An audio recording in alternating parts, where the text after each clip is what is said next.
નમસ્કાર, હું રાજ. આપ જોઈ રહ્યા છો સ્પાર્ક ટુડે ન્યૂઝ. નર્મદા જિલ્લાના રાજકારણમાં વધુ એક મોટો ફેરફાર આવ્યો છે. ડેડિયાપાડાના ધારાસભ્ય ચૈતર વસાવાના નજીકના ગણાતા અને આમ આદમી પાર્ટીના સક્રિય કાર્યકર રહેલા જગદીશ વસાવાએ ભાજપને ખુલ્લું સમર્થન જાહેર કર્યું છે. થોડા દિવસ પહેલાં જ તેમણે આમ આદમી પાર્ટીના તમામ હોદ્દાઓ પરથી રાજીનામું આપ્યું હતું અને હવે સોશિયલ મીડિયા પર વિડીયો જાહેર કરીને ભાજપના ઉમેદવારોને જીતાડવા માટે સક્રિય રીતે કામગીરી કરવાની જાહેરાત કરી છે.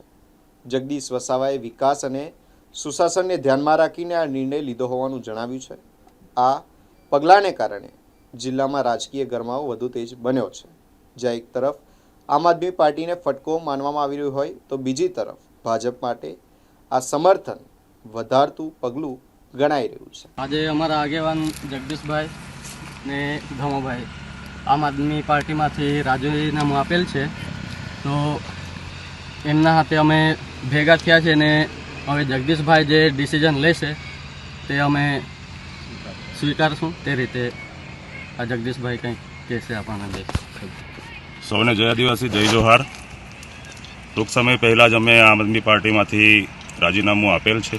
મારી જોડે અહીં ઉપસ્થિત ધમાભાઈ છે, અનિલભાઈ છે, શિવરામભાઈ કોયલીઓથી પણ ઉપસ્થિત છે. નિવાલદાના તમામ યુવાઓ સાથે ચર્ચા વિચારણા કરી, બીજા આગેવાનો સાથે પણ ચર્ચા વિચારણા કરી છે, જે સમાજનું પ્રતિનિધિ કરે છે એવા લોકો જોડે પણ ચર્ચાઓ કરી અને ઘણા બધા વિચાર વિમર્શ કર્યા બાદ અમે નક્કી કર્યું છે કે જે પણ હમણાં સ્થાનિક સ્વરાજ્યની ચૂંટણીઓ ચાલી રહી છે એમાં અમે ભારતીય જનતા પાર્ટીના જે પણ નર્મદા જિલ્લાના ઉમેદવારો છે, જે કંઈ તાલુકાના છે, જિલ્લાના ઉમેદવારો છે, નગરપાલિકાના ઉમેદવારો છે, એમાં અમારું સંગઠન એમને ખુલ્લું સમર્થન આજથી આપી રહ્યા છે.